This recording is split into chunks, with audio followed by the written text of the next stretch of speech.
Welcome so much to my channel, to this live. I appreciate you coming and being here with me. Lately, I have been getting a lot of comments about why people get into narcissistic abusive relationship. There's pervasive sense or belief about what is a typical victim, what their makeup is. And then as a result, they tend to also then have this judgment about victims. It's very easy then for them to dismiss their problems as their fault because they got into this. They knowingly made this decision. So where did this myth come from and what is actually the truth? So I'd like to spend some time with that today. And then the other thing I'd like to talk about today is a lot about what cognitive dissonance is. I know it's such a nebulous term, but I want to really dig into it with you. In fact, when you guys talk to me and ask me questions here today, I'm going to point out where the cognitive dissonance is, what you're saying. I want to actually help us begin to see the duality, see the degree that we're struggling with what's real and what's not real, so that maybe this becomes clear what it is. Because here's the thing. If you want to break the trauma bond, which is why we can't leave these toxic relationships, we need to resolve the cognitive dissonance. They're actually connected. It is the confusion and the inability to know what's real and not real that keeps us then trapped in these toxic relationships. So to get free means we need to resolve, understand the cognitive dissonance. So I want to spend a lot of time on that today. Let me first introduce myself and then we'll hop into this. And by the way, if you miss this replay or you can't stay for the whole thing, I am now posting it as a live stream, a premium live stream over on YouTube. It'll go live tomorrow at 11 a.m. and the whole thing in its entirety will be there, so you'll be able to rewatch it if you're interested. So I'm super excited about that. We did it for the first time yesterday and we're doing it again today. It went well. So why is this myth? And I know you guys have questions for me. So before I hop it back into the myth of the victim mentality, or the victim profile, the myth around the victim profiles, I want to hop into that first. But if you have a question for me today, I'd love to take it, but the interact button doesn't work correctly. So be sure that you put a thumbs up in front of your comment, and that will let me know that this is something that is that you're addressing to me, not necessarily addressing something else, or addressing one of people here, or just making a comment. So make sure you put a thumbs up in front of your comments. And thank you. Someone just mentioned that I have a webinar coming up, Why Can't I Just Leave, which is about cognitive dissonance, which is why I'm spending a lot of time on it today, because I think this webinar, honestly, guys, even if you're out of a toxic relationship, this webinar is going to explain so much and it will help you in your healing journey. I think it's essential. I think it's an essential part of our journey. And it's written by Dr. Kristen Milstead, a sociologist who got into a pathological love relationship like so many of us do. And she does what she does, which is she's a researcher. So what she began to do is begin to really do all this intense study into what happens in the mind of the victim as well as in the mind of the abuser to cause us to get trapped, and then to cause us mentally. How many of you know that even after you leave the relationship, you continue to be mentally preoccupied with that relationship as you try to make sense? What happened? Why did it happen to me? What did it mean? Is there something wrong with me? All of this, that's cognitive dissonance that you're struggling with. And that's why you're not able to sort of move on into the next phase of the relationship, because it's keeping you trapped. So this webinar, which is August 18th, 6:30 p.m. Eastern Standard Time, $25 replays for anyone who buys a ticket is for free. It's going to be essential part of your healing. And I would love to see you there. So thank you so much for buying a ticket to it. So I'm Dr. Kerry McAvoy. I am a licensed psychologist. I have over 20 years of clinical experience. I've worked at psychiatric facilities, also outpatient facilities, as well as community mental health. I've worked with teenagers, young people, and then also a lot with adults. And I've worked with personality disorders specifically. These days, I'm primarily increasing awareness. I write a lot. In fact, I published a book about my own experience with the narcissistic abuse called Love You More, The Harrowing Tale of Lies, Sex Addiction, and Double Cross. It is available everywhere you can buy books online. It's also an audiobook. And I also talk about this on various platforms. So thank you so much for hanging out with me today. There's a couple rules to this space. One is we don't talk about my appearance. We also don't talk about religion and politics, not because those things aren't great things to talk about, but That's not this forum. This forum is about mental health, particularly in what happens here with abuse and narcissistic abuse. Yes, Lacey, I did work at a psychiatric facility for actually a year and a half. I worked with a very ill population, so I'm very familiar with that group. So let's dive into the victim profile, this perception of what is a victim.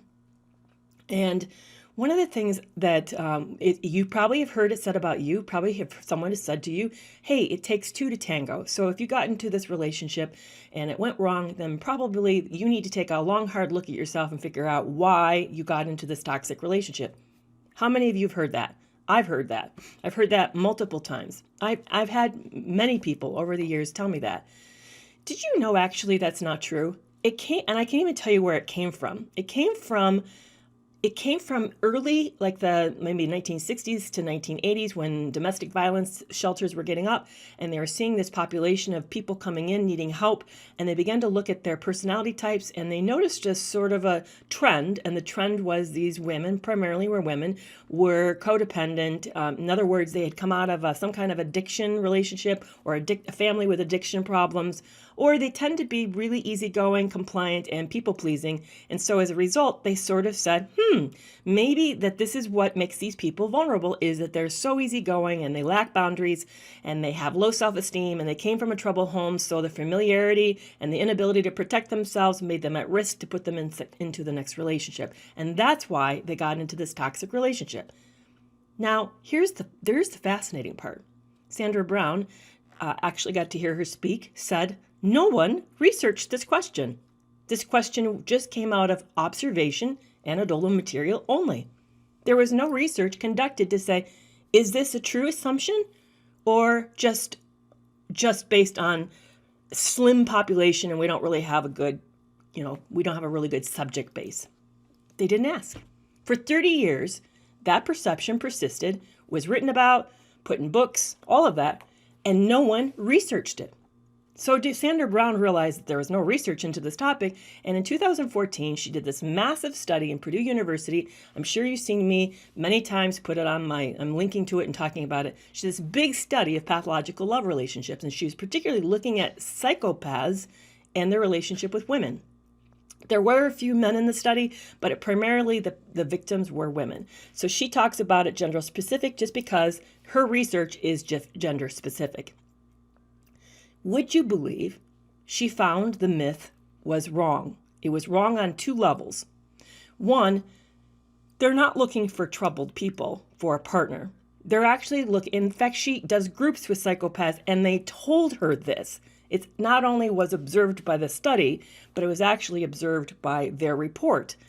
They told her they're looking for someone who's going to not believe that they could be who they really are, that believes in the goodness of humanity, a person who's a good team player, who really believes in working things through, somebody who has integrity when it comes to a relationship and wants to stick things out. They want to find someone who's cooperative and loyal, all the things that would make you and I a really great teammate, a really great job candidate, a really great parent. All these qualities, the best qualities, determined, disciplined, loyal, agreeable, cooperative, all these things, those traits were elevated in these women. Before the relationship, they were hardwired into these women, and it's part of their personality. It had nothing to do with past. They gave these women an ACE. I don't know if you've heard of that. That's an assessment of trauma. If you had how much trauma you've had in your life. They didn't. They didn't have trauma. They assessed what kind of homes they came from. They came from normal homes, not a troubled home. They assessed for other problems in their lives. They were healthy, normal women. They did not present like this picture that has been perpetuated for 30 years. What they had that was different about this group of women than the average population is on two metrics on the big personality tests, like factor 5 or 5-factor, I always say it wrong, other big personality tests. They gave them several of them. They showed high on two traits specifically. They showed high on agreeableness, which is also known as cooperativeness, and they showed high on conscientiousness, which is also seen as loyalty. So these people have self-integrity. They stick to plans. They're goal setters. In fact, she found, as she looked at these women's professions, that many of them had high standings in their society, that they had been highly functional women, done really great things. They were doctors, lawyers, professors, judges, psychologists. They'd gone on and done really well in their lives, that these traits actually helped them to do well, go well, and that this was the group that narcissists and psychopaths were deliberately targeting. They look for it. They're actually grooming them ahead. They're like scanning, looking for this group. And then when they meet you, they do some test questions to sort of see whether or not you fit the profile or not. And then based upon your response, that's whether they move forward or not. So that makes me pause and ask, why then is this myth perpetuating? What's the benefit of the myth? Well, I think a few things. One is, I think that none of us like the idea that there are people trolling the population like shark. I don't think we like that. That makes us very, very uncomfortable. I think we want to keep ourselves safe, so we're looking for some thing that we can identify. And if we can say it's a flaw in the person, then we can say, I'm not like you. So this isn't going to happen to me because I'm not like you. I think another reason is I think abusers like to perpetuate. Anyone who's kind of high on these traits, they like to say it is the victim's fault because that exonerates them from responsibility. So when you see particularly more aggressive men and women say these things, I think they're victim blaming because it means that we won't look at them and hold them responsible for their behavior. We're going to hold the victim responsible for their behavior. It allows them to hide. It allows us not to address it, allows them to hide. I think the other thing is that we really struggle with our own inherent weakness, our own shadow side of ourselves. And so that when we see people that we think are weaker or maybe are not like us, we tend to be uncomfortable. They tend to make us uncomfortable. And instead of seeing that as being triggered around our own issues, we then project out our shame, our angst, our uncomfortableness onto them and then make them the issue instead of addressing it within ourselves. So those are some reasons why I think we do it. But here's the interesting thing is, even when I present, it's funny, even when I present videos and I present the research, it still gets backlash. I just find that intriguing, and I'd love to know what you think. One of you asked, what is the test questions that they ask in order to know whether or not we fit that group? Well, they usually listen really careful for their history. They want to know, they're looking for a couple things. They're also, by the way, looking for people who are in a vulnerable section of their life. We all have vulnerable sections in our lives. That's not a bad thing. Don't feel shame that you have vulnerability. Right now, my sister passed away a month ago. I'm in a vulnerable state. I'm grieving. So I feel this big hole in my life. And so this would be a time for me to make a note. Don't go dating because I may look for someone to somehow fill that in, that loss of her in, which is what happened to me, why I met the last guy, because I went right out after I was widowed and I began looking, and he knew that. He knew I was a widow. He was looking, he told me, looking for a widow. So they do that. They look for people who are in transition. So if you move across the country, you're starting a new job, maybe something happened in your family, there's been a big loss, all these types of things make you more vulnerable, make you possibly a better candidate. So they're looking for that transition, you in a transition. The other thing that they'll do something that will do a test, like I said, a test question. They'll put you in a position to where they'll see how agreeable and whether or not you allow them the control or not. Like the way mine did it on our first date was we were walking to the beach. There was a lot of stuff to carry down to the water. He insisted on carrying all of it and not letting me carry any of it, and then said someone needed to take care of me now. Now, that sounds nice, but see, it was a test question of whether or not how much would I push back or not. Was I going to let him have control? He's a stranger. It's my stuff, and he's taking control of my stuff. Was I going to let him do that? There was another moment in our date that he tested me that I realized later, looking back, that it was test, is that he controlled the floor of the conversation, probably talked 60 plus 70% of the time. The few times I talked more, he said that I was stubborn and that I talked a lot. And instead of challenging him and instead of just walking away and saying, no, I'm not interested in this relationship, I just backed up, you know. Women, unfortunately, have been trained to sort of tolerate this kind of behavior, and I did that. I sort of backed up and let him control the narrative, which then said that he would get to control the narrative of other parts of our relationship. So just be aware those types of things. Sometimes they'll ask you vulnerable things like, are you living alone, or do you have a dog, or things like that. Those can be test questions too, to see how vulnerable you are, to kind of resources. They may ask what your friendships look like. Now, here's the other thing that really freaks people out. Okay, so the mask is being created as they meet you and learn about you, and they're in the moment doing that, and then they're testing you by asking these test questions. Then what the hell are we supposed to do when we meet people? Do we not say anything about ourselves at all? I know that becomes the big concern. Well, obviously, you can't start a relationship and not share something about yourself, right? You have to. So what do you do then? Does that mean just don't meet anyone new? I think what it says to me, this is how I'm thinking about it, is I really need to get good at knowing my gut and what to me indicates when I've possibly met somebody who's toxic. That how did toxic people in the past make me feel? I need to learn to pay attention to that. Do they make me feel edgy? Do I feel more insecure? Do I look for their approval? I have to begin to really assess the way that my body and my mind and my emotion feels when I'm around them. And that can be a really, really great tool. We're psychologists, by the way. Therapists are taught to do that in the office. I don't know if you knew that. When you come in, we're assessing how you make us feel. So if I have somebody who kind of makes me angry, I know this person is very defensive and very aggressive. And that will put me kind of my back up. And that tells me something about the patient. Doesn't mean I get to react. I don't. But it does tell me something about the patient. If I have a client who comes into the office and I feel super sleepy and very bored, I know I have a client who's not talking about the things that we should be talking about. They are avoiding the very vulnerable things. And as a result, it feels like chit-chat, and it's not deep, and it's kind of not interesting. So that means I need to challenge them to get into the stuff that they're scared to talk about. So we learn in the office to do this, but you're doing it too. You may not have been paying attention, but people make you feel certain ways. Some people make you feel insecure. Other people make you feel like top of the world.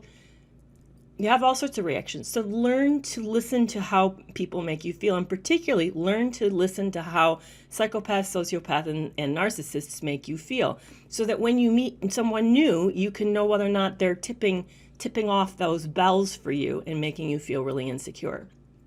So that's about the victim myth, the fact that the victim myth is this weak, insecure, broken woman who moves from broken relationship to broken relationship. It's based on observation over 30 plus years ago in shelters. It's not based on research, and it's not accurate. So I hope that helps explain or clear up some things. And if you're finding yourself having some reaction to that, that may be a place for you to look in at why is that setting you off? It may give you insight into that. Because here's the other thing that we're not talking about that's super powerful, and it kind of helps me segue into cognitive dissonance. Why then are really sharp, smart people fallen prey to this group of people? Why? What's happening? And we're not really talking much about it. We say love bombing. Yeah, the love bombing is really amazing, and it's over the top, and it's super compelling, and it's actually using intermittent reinforcement, which is the most addictive form of reinforcement. They've actually done studies of that. Rats will starve to death over intermittent reinforcement. So that's why you can't leave the slot machine. That's why it's hard for you to get off of a video game when you're playing it. They are using intermittent reinforcement. It's very, very compelling. But what else is going on? Well, here's the thing, and this is fascinating. They're using the same techniques as cult leaders do, and Sandra Brown refers to it as hypnotic mind control. They're using hypnotic mind control. They're doing it various ways. They're using the eye gazing, the intensity of that, what they're sharing, how they're sharing it, their proximity. My ex used to do a lot of touching, physical touching of a person's arm, the woman's arm. Touch does that. It really, they're mirroring you, they're parroting you, they're doing all sorts of these things. And here's the wild thing. Every relationship they burn through that doesn't go well, doesn't succeed, they learn and then improve, learn, and improve. In fact, if you watch Raw Motivations material, Ben Taylor, he says the same thing. He's a self-aware narcissist. That's what he said. He said whenever a relationship would fail, he would take whatever it was he didn't do well with the last one, and then he would improve it so he was better the next time. Sandra Brown said that by the age of 30, these men, that's who she's looking at, that's why I'm being gender specific, the men she was working with and knew were better trained and more sophisticated at hypnotic mind control than pedophiles. Better than pedophiles.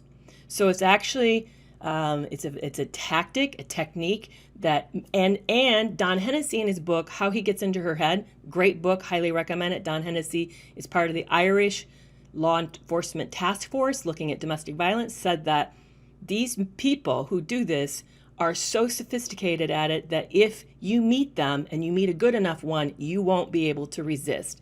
He said, don't get on your high horse and think that you have reasons to be proud, that you're all above that and that can't happen to you. He said, if it has not happened to you, it's been because of luck and you've not met a sophisticated enough perpetrator. Wow. Mind-blowing, isn't it? And then we want to victim blame. We want to say, it's all their fault. Meanwhile, we're not really doing more looking at what's happening. How are people being trained to be this good at it? How do we help the population be safe from individuals who are this sophisticated? We're not looking at those issues. I find that intriguing, why we're not addressing that. So I know there's been some questions coming in. I'm going to stop, pause, go back and look at them, and then I'm going to move forward into cognitive dissonance, because that's a lot of your questions as I hang out with you guys on lives really is in the basis of cognitive dissonance. You don't know that. I know that you aren't realizing that, but I want to make sure that we really point that out. And for those of you who are just joining me, I'm Dr. Kerry McAvoy, a licensed psychologist. I have over 20 years worth of counseling experience, worked on all sorts of different mental health sites, different type of practices. And these days I'm doing primarily education and content information and writing about narcissistic abuse. So if you have a question for me, please put it in the comment section with a thumbs up ahead of it. That says to me you're talking to me, and then I will look for it so I can answer your question. Thank you so much for joining me. Make sure you like this and follow me for more content like this. I really appreciate it. And if you've missed any of this live, it's going to be replayed in its entirety as a live tomorrow at 11 a.m. Central Time on YouTube. I now have an active YouTube channel. I'm so excited. So thank you so much for following me over there. And thank you for following me here. And I super appreciate it. So Bringing Brittany Back wants to know, does his intention matter more than how it makes me feel? That's interesting. I love the question. The intention of a predator is to prey on you, is to make you fall susceptible to whatever control and influence they want. They plan to manipulate you. I don't think it really matters what that intention specifically is, whether it's to use your assets, to get you to admire them, for you to fall in love with them, for you to have sex with them. I don't think that part matters so much as how good you get at recognizing the sense that you know you're in a presence of a toxic person. I think you getting really good at knowing how they make you feel, whether it's you want their approval or whether you suddenly feel like you're sucking up a lot or maybe they piss you off. I don't know. But however these people make you feel, learning to recognize that, I think, is your best protection on staying safe from this. How do you ever, and I hear that bipolar disorder sometimes is so someone asked, Max asked, hey, I'm bipolar, and sometimes it's misinterpreted as narcissistic. Is that possible? I'm going to do a side trail for a second just to clear some stuff up because it's so fascinating. I just love this. So bipolar disorder is a mental condition. By the way, did you know narcissism is not a mental condition? It's a personality disorder. Well, what is the difference? What does that mean? They actually mean really big differences. So a mental condition is something that happens to you. It's like you getting the flu or a cold or, something happens to you and you feel miserable. You know something's wrong. So Max, when this happens to you, you know something's wrong. You don't feel like you. You can tell you have something's happening to you. That's a condition. That's an Axis 1 in the DSM-5. So when you meet a psychiatrist or psychologist like myself, we would diagnose you as bipolar and put it on Axis 1. And then we'd treat you to get rid of the symptoms so that you feel more like you. Personality disorders don't know there's a problem with them. They think they're just fine. How many of us have been told, I don't have the problem. You have the problem. The problem is you. If you didn't have the problem, there'd be no problem. And the person that's saying this, meanwhile, is destroying relationships behind them. They are not working well out at work. There's all sorts of issues. They're leaving a trail of disaster behind them. They are the problem, but they don't know they're the problem. They're just being themselves. That's a personality disorder. They leave a disordered life. All this chaos, this disorder, they're leaving it, but they don't think that they're doing it. They're not that aware. It doesn't bother them. It's only bothering everyone around them. That's the difference. So a personality disorder is the way someone is, and it's how they disorder is how they affect everyone around them. That's why we say they don't change, because this is part of their personality. It's not a condition. It didn't happen to them. They're not bothered by it. It's something that they are, and the way they are affects everybody around them. That's the big difference. So, Max, sometimes people don't realize that you're in pain and something's going wrong with the bipolar disorder, and that maybe the symptoms sort of look like narcissism, because I agree, manic phase can have grandiosity. You can think you're superior and you're on top of the world and you can do everything, but you know something's wrong. You're not functioning well. And when you get on medication, that symptom disappears, unlike personality disorders, which is permanent and part of the person's personality. So I agree, it is possible to be misinterpreted for those who are looking for narcissism, for them to think that it's narcissism, and it's really not. Crystal wants to know, how in the world do you ever trust your own judgment after you've picked somebody toxic? Remember, I want to restate this, and this is what comes out of Mackenzie Jackson's book, Psychopath Free. He says, remember, what happened to you, you were manipulated and influenced. It happened to you. They used hypnotic mind control. You were pulled in, lulled into this relationship.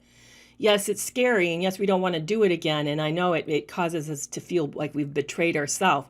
That means, to me, I already hear you probably do have the super traits of agreeableness and conscientiousness, because you're trying to be a better person, and that's how you've always improved in life, is to say, whoa, well, what can I learn from this so I don't do this again?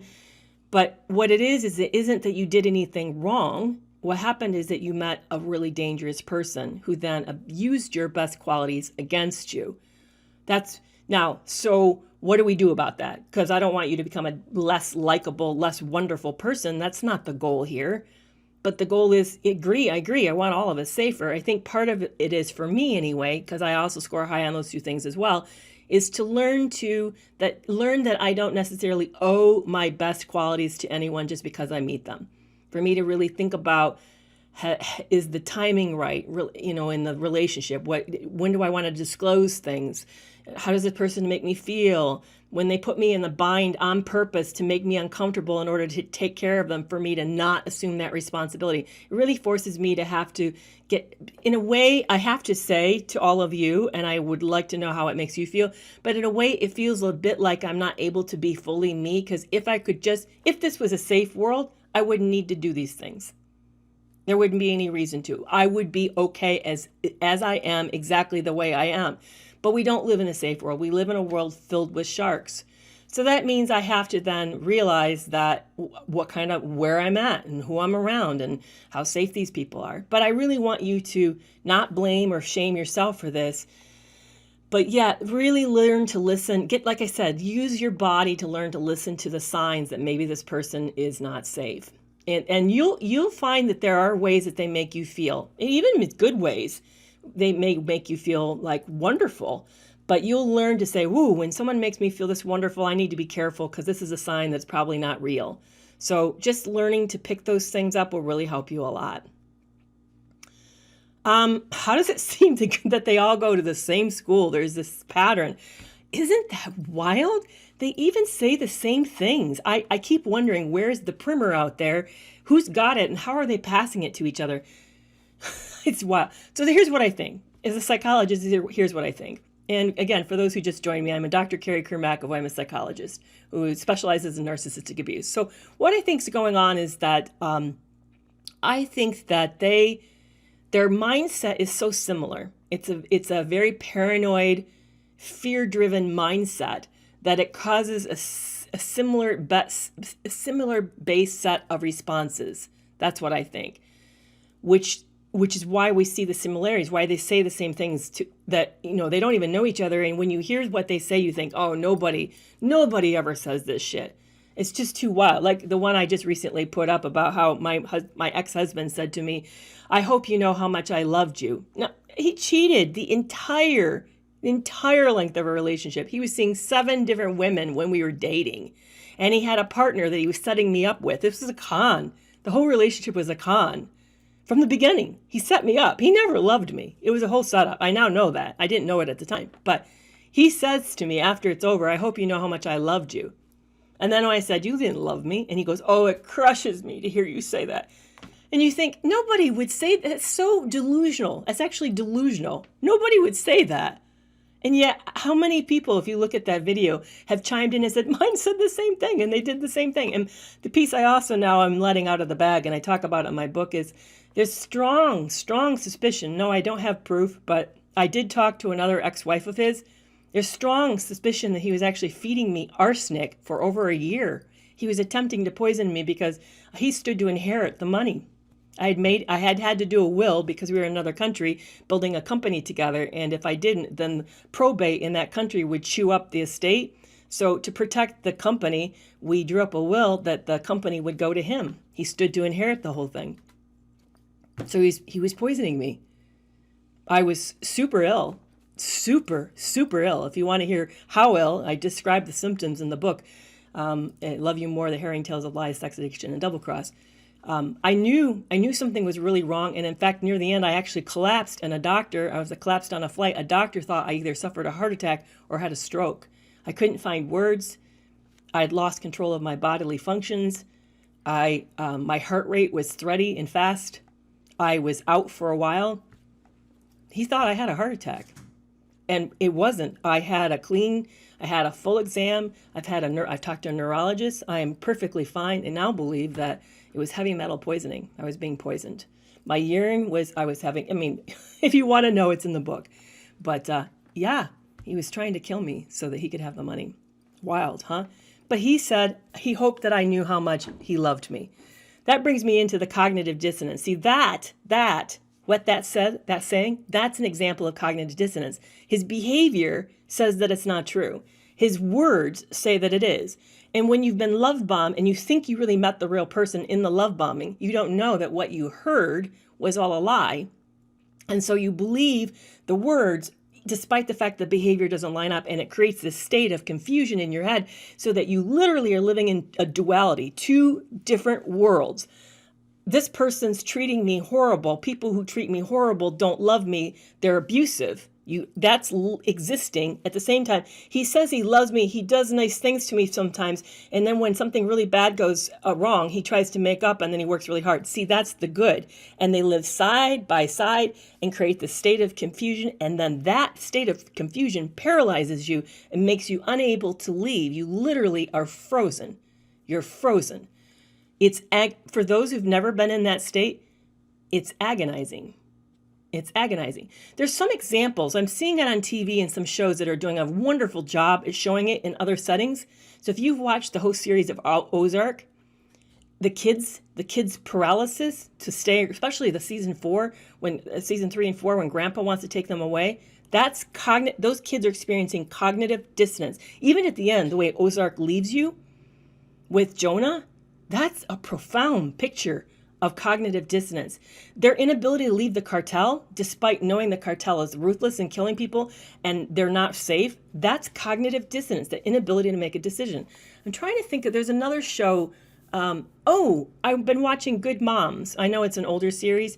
Good Moms, all the way through, is a prime example of cognitive dissonance. These women can't make a decision to stay or go, and they're caught in with this gang groups, doing forging money, laundering money, and they're also, what's the word when you create your forgeries? They're creating forgeries.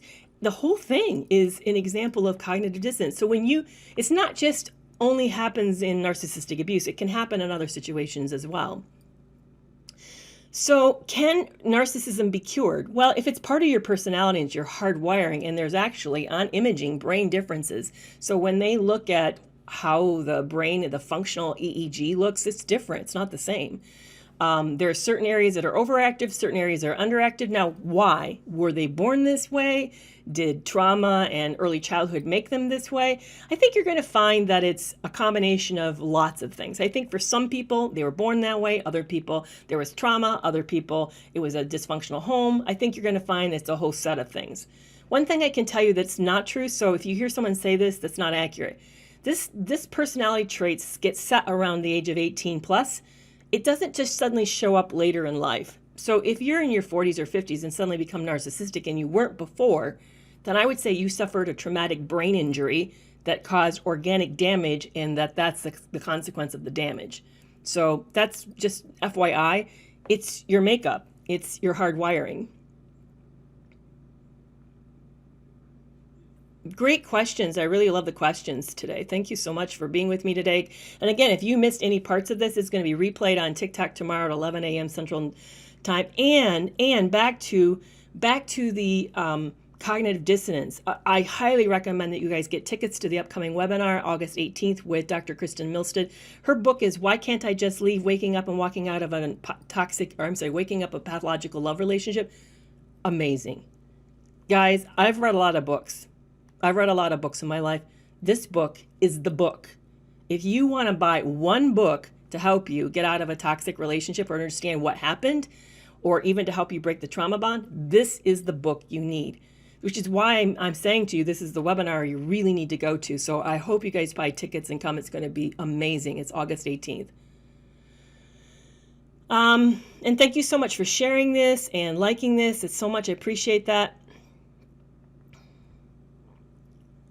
So would trauma survivors and narcissistic people's brains look different on a scan? Yes, absolutely. They do look different on scans. They've scanned them, and there is differences. So cognitive dissonance we're not meant. So let me go back to cognitive dissonance. What is it? Well, you experience it all the time. So, if you saw my video this week, I've started a fitness plan. And in fact, today I had cognitive dissonance working out. It took longer than I wanted to take. I didn't have the time, which is why I'm late here, because I was trying to finish this assessment. And while I'm doing it, it's like, why am I doing this? I don't have the time. I should be doing something else. And I'm struggling with myself. That struggle, that stress from the struggle, the cognitive, cognate, I'm thinking, the struggle of the thinking of my decisions, that's cognitive dissonance. I'm feeling stressed.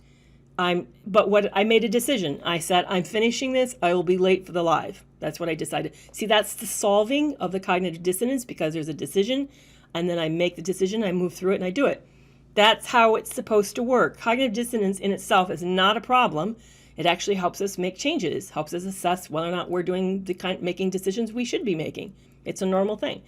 But what happens with narcissistic abusive relationships in particular is that the relationship from the beginning is actually deceptive. It's deceptive. You don't know that you're not meeting a real person. You think you've met this really great woman or man. They present like you. You think you've met your match. You don't know that this is a person who's come into this relationship either maybe they're kind of like, they're not intentionally, purposely trying to be hurtful, but they really want, because they're broken, because of their disorder, they really want you to like them a lot. And so they're now creating a mask to match you, to fit you, so that you'll like them. And so that then you'll be supply for them. By the way, the reason we use the word supply is because these individuals, okay, we all have needs. We all need to be loved, feel safe, be admired. No, we have worth. That's all of us. That's called healthy narcissism. Now, how do we get that? Well, when you're little, you get it from your mom and dad. They love on you, they count your toes, they kiss you, they think your poop doesn't stink, they think you're amazing. But as you get older, where does it come from? Well, hopefully you've learned to do this for yourself. You've learned to give yourself affirmations and to work through failures and to process life's difficulties. You figured out how to take on the job yourself. That's what emotional maturity looks like. Now, unfortunately, not all of us get there. And the more back you are into not able to do this for yourself, the more disordered you are. So narcissists and sociopaths, what they're doing is they're getting it, instead of doing it from themselves, they're getting it from those around them. And they want you to regulate their emotions. When they have a fit, you're supposed to calm them down or not trigger them. When they're bored, you're supposed to entertain them. When they don't feel super worthy or have insecurity, you're supposed to shore them up and show them all this admiration and love and pour into them. They're like literally like a black hole. You're just filling them and filling them and filling them. But the problem is, because of their disorder and the way that their mind works, they're insatiable. There's never enough. And so it literally like pours through them. They have what's called low receptive capacity. It's like a sieve or a colander. So your support, your resources, your assets, whatever you give them, pours through, just like a colander. The water's pouring through. With that, it pours through them. So you have to give more and more and more, and it never ends. They need more and more. So instead of learning how to do this for themselves, they use you to do it for them, and that's why you're the supply. In a perfect world, they would do it for themselves. In a perfect world, you're doing it for yourselves. Dr. David Snarf in his book, The Passionate Marriage, calls this borrowed functioning. They're borrowing their functioning from you. They're leaning into you for support. Now, we all do this a little bit. When we're not growing up, very emotionally mature, we all do this a little bit. The more mature we are, the more we don't do it, the more we learn how to take our insecurity, those bad moments we're having, instead of saying, does this make me look fat? We learn how to say to ourselves, I'm okay. Even if I do look a little heavy in this outfit, I'm okay. I feel good. I'm okay. See, that when we do that, that's when we're not borrowing someone from someone else to make us feel better. So whenever you kind of lean into someone for support in a way like to reassure you, that's you're borrowing functioning at that moment. You know, you're like, I don't know if I should do this. What do you think? That's borrowing function from a friend when you do that. Is it bad? No, it's not bad. But in a perfect world, you learn how to do this for yourself. The more you can't do it for yourself, the more you're going to be leaning into everyone around you and then using people to do this for you. And the more you're not really going to be appreciative of them having their needs and creating space for them. That then makes you fall further down the line, closer to narcissism, borderline personality traits, or something like that. So that gives you a sense of what's going on with them and why they're a little bit different. But yes, cognitive dissonance, this long-term kind of stress on our mental space does cause trauma and damage. We're not meant to be in this place of indecisiveness for days, months, years. We're not meant to. And as a result, there's your hippocampus shrinks, which is where your emotional regulation, your sense of how you feel about yourself, how you feel about life shrinks. So you start to feel more confused. You start to get more forgetful. The amygdala, which is your alarm state, actually swells. And this is where you feel kind of on alert. You can't sleep. You're always, feeling on guard. You're waiting for the shoe to drop. You're jumpy. That's swelling. And then you have sort of decreased mental functioning in your prefrontal cortex. So you just feel like you're not as sharp as you used to. And it's, by the way, it's all real. It's not in your mind. It's actually happening. And it's observable on a functional EEG. Wild, isn't it?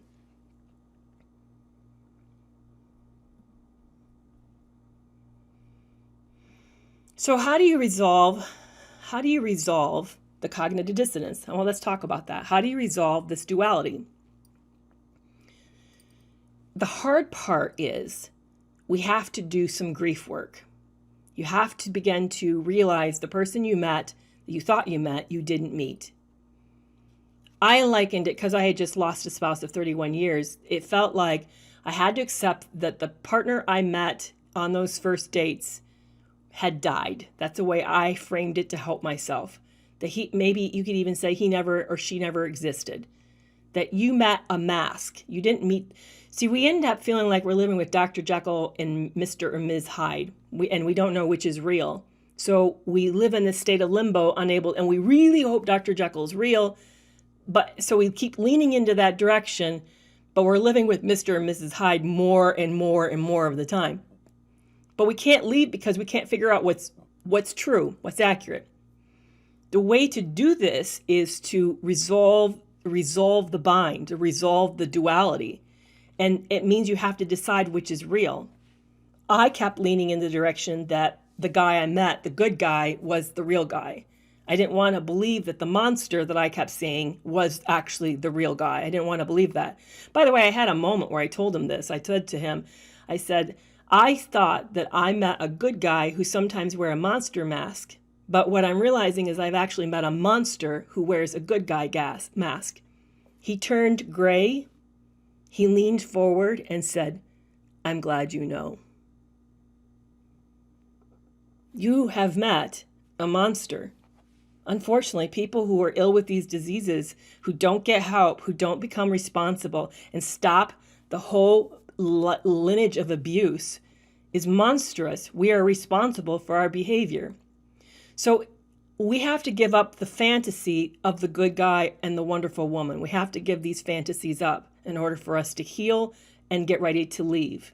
Otherwise, we'll stay in this state of limbo of never really for sure knowing what is real. I'll tell you, it was the hardest thing I've ever done, but it took me keep saying, at first I didn't want to believe it. I had to keep re-saying this to myself. Watch what he does, ignore what he says. What he does is what's real. What he does is he's cheating. He's saying out loud to me, "I don't know why I don't find my wife attractive. He's not interested in me. He's not checking out how my day. He's critical of me. He's defensive when I bring something up. He stonewalls and walks out. He's contemptuous and puts me down." This stuff doesn't speak love. Love doesn't look like this. Doesn't look like this. I had to keep saying this to myself over and over and over. And believe it or not, that actually works. They have research on it. I know psychologists and sociologists will research the most idiotic stuff sometimes. They asked, does it work just to sort of see that? And does it make a difference over time? And the answer they found was, yes, it does. You don't have to believe it. Just you seeing it repetitively. That, by the way, they do that in the music industry does that. Have you ever noticed a popular song will come out and play on the air? And at first you're like, I don't know if I like that song. But then they keep playing it over and over and over. And by the 100th time, you're like, hey, I kind of like this song. They have found the same principle works, that repetition helps you to shift your mindset and cause the familiarity causes it to become real for you and likable for you. So you don't need to believe it. I'm not asking you to believe it. Just write it down and every day look at it. And just the act of looking at it will help you to let the truth sink into your heart and sink into your mind. The other thing is begin to stop looking for this person to be your support. And I know that when I'm telling you this, I'm actually telling you that you need to let the relationship die, because the opposite of love is not hatred. That's actually emotional fusion. Again, Dr. David Snarf talks about this in his book, The Passionate Marriage. Fusion is when we really are bound to someone in an intense way. We can need them, and we also, at the same time, we sometimes hate them or am angry with them. That's a fuse. We're in a fused state. We're always preoccupied with them. You'll notice your mindset is constantly about this person. That's a preoccupation, shows you the fusion. The actual real opposite of love is apathy or indifference. It's detachment. It's ceasing to care. Their opinion ceases to matter. So find ways for you. For me, I had to say to myself, I don't need his opinion on this. I can figure this out myself. Or why am I looking for him for his approval? Can I do that for myself? Or when he gets really upset and says something that's super stupid or wrong, why do I correct it? I don't need to correct it. It's just his belief and it doesn't make it true just because he says that. I had to do all these types of things to help me get boundaries around my emotions and for me to detach from this person to stop being invested in them. I had to emotionally de-invest, stop being invested. So I'd highly recommend that you practice that. Find other people to function that way. But I'm not talking about romantically. I'm not advocating that you jump into new supply too. I'm just advocating lean into your friends and learn to do this for yourself. But see, this is not good marital advice. If I was telling you how to strengthen a marriage, this is the absolute opposite. I'm actually telling you how to finish destroying a marriage. Well, it's already being destroyed. I'm just telling you how to get out, extricate yourself from it. So that's another thing that really helps is to emotionally detach. So first is to, let the truth that this isn't a good person you're living with, that the person, anybody who's not, I know if like, really, they're not good. Okay. If you're a good parent, right? And you have a kid come home and he tells you, or she tells you something's really going wrong and what you're doing is not helping, it's making it worse, but could you do this instead? If you said, nah, sorry, I'm not going to do it. I don't really care. I want to do it my way. Would we say that's a good parent? No, we'd say that's bad parenting, right? Why then is it okay for a spouse to do that or a partner to do that? It's not. That's not good. That's not good help. That's not love, showing care. That's apathy and cruelty. That's meanness. That's not having your back. This person should have your back. So for you to begin to really kind of challenge yourself, I remember what really hit me, and it was a big turning point. I watched the show Quiet Place, the movie Quiet Place, and I think Emily Blunt played the woman, and I'm trying to remember, it's her husband in real life played opposite. Joe, you know, the guy from Office. They're married. They love each other. And there's a scene in the movie where they're dancing in the floor in the quiet, and you can tell this couple truly loves each other. I mean, really loves each other. And I'm watching this scene, and it hits me. My partner, my husband's never felt this way for me. I've never seen this look on his face for me like this. And then I asked myself, how did I miss that? Why didn't I see this earlier? But that was, for me, was the start of me putting it together and detaching. So those things will help you get ready to leave, to resolve the cognitive dissonance. And as you do it, you'll grieve the fact that the Dr. Jekyll never existed. You'll really come to terms with the fact that you're with Ms. or Mr. Hyde. And as all that sort of settles in, then that will help you to, again, take action for you to be able to leave. I'm coming down to the last 10 minutes of this today, and I know there's been so many questions, and there's so many of you guys have been here and stayed with me. I really, really appreciate this, and thank you for letting me talk more about this so we can really follow through on these topics. And like I said, if you missed the first part of it, it's going to be replayed tomorrow on YouTube as a live at 11 a.m. Central Time. And also, I do have a podcast called Breaking Free from Narcissistic Abuse. I drop episodes every Monday and Thursday. And please make sure, if you like this, if you think this is helping you guys, make sure you get your tickets for the live webinar with Dr. Kristen Milstead. And I forgot to tell you one of the most important things that's coming right up. And I have a link. I haven't put it in my bio. I don't know I need to figure out how to let you guys know how to find the link. But it will be in the YouTube video. The link will be there, and the link will be at the podcast. So if you find both of those, you'll find the link. You can meet me. I'm going to be in Durham, North Carolina with Lee Hammock, Ben Taylor, and Bree Peterson, Abusive Abuse, Raw Motivations, and Mental Healness. The four of us are going to be live in person at Honeysuckle at Lakewood in Durham, North Carolina. If you go to the link that I created, it actually has a Google map, so you can help find where the site is, so you can go. I'm going to bring autographed copied books, so you can buy the book from me and shake my hand and ask me questions in person. It's just a meet and greet. We're not going to speak necessarily, but we'll hang out with you for those 3 hours and talk about whatever you want to talk about.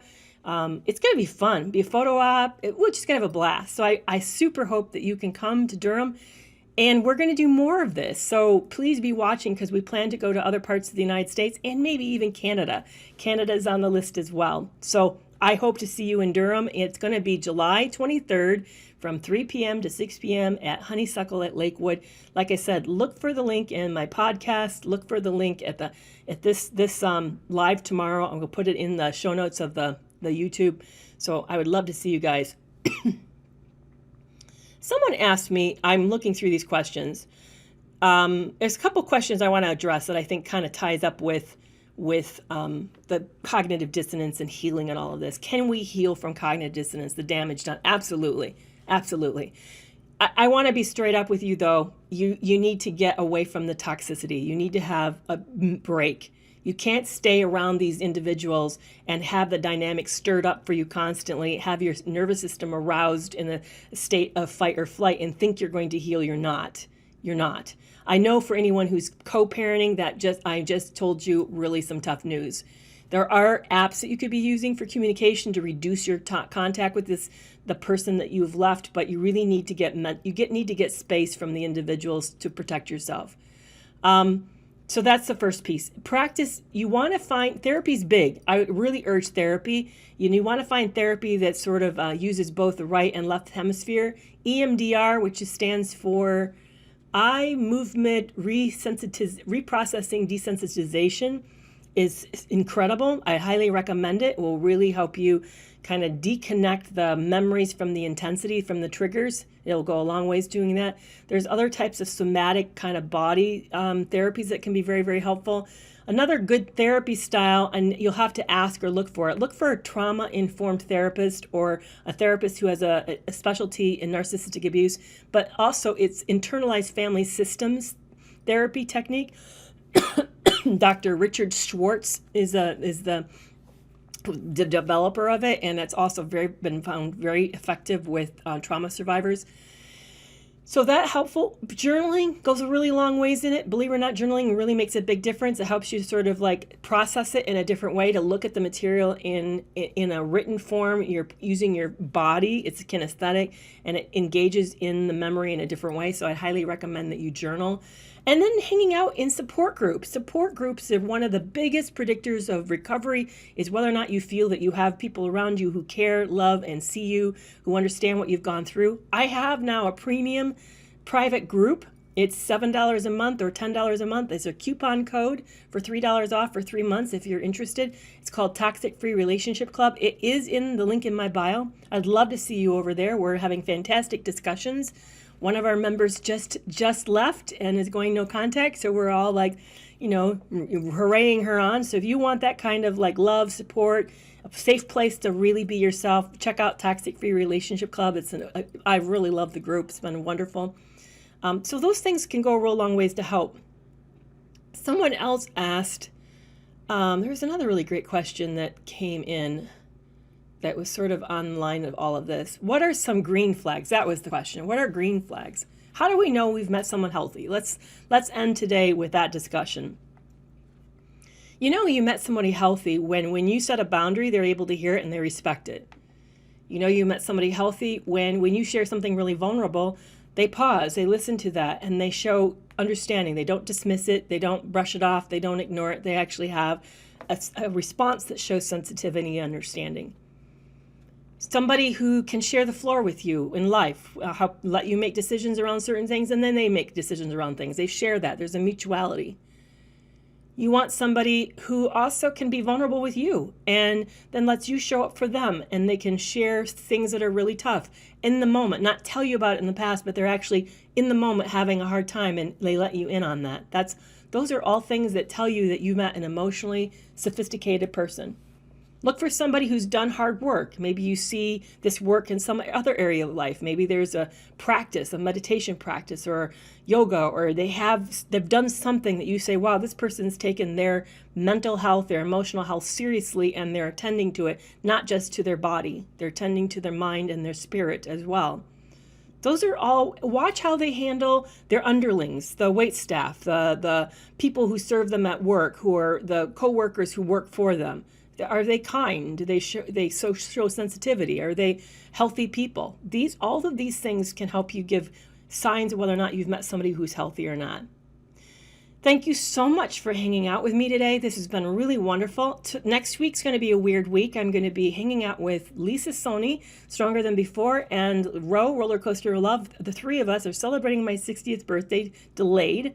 So we're going to go and take a trip together. I'm going to meet them for the first time in real person. So we'll be putting some content out together. I'm super excited. They're both my dear friends, at least online, but now they get to be in that in person and have become part of my support system. So I'm super excited. But I will be back the week after that as I get ready to go to Durham to hopefully meet you. So you guys, I can't wait to see you at Durham, and I can't wait to see you at the webinar. So thank you so much for joining me, but I'll be back in a week. So I'll see you guys then. Bye-bye.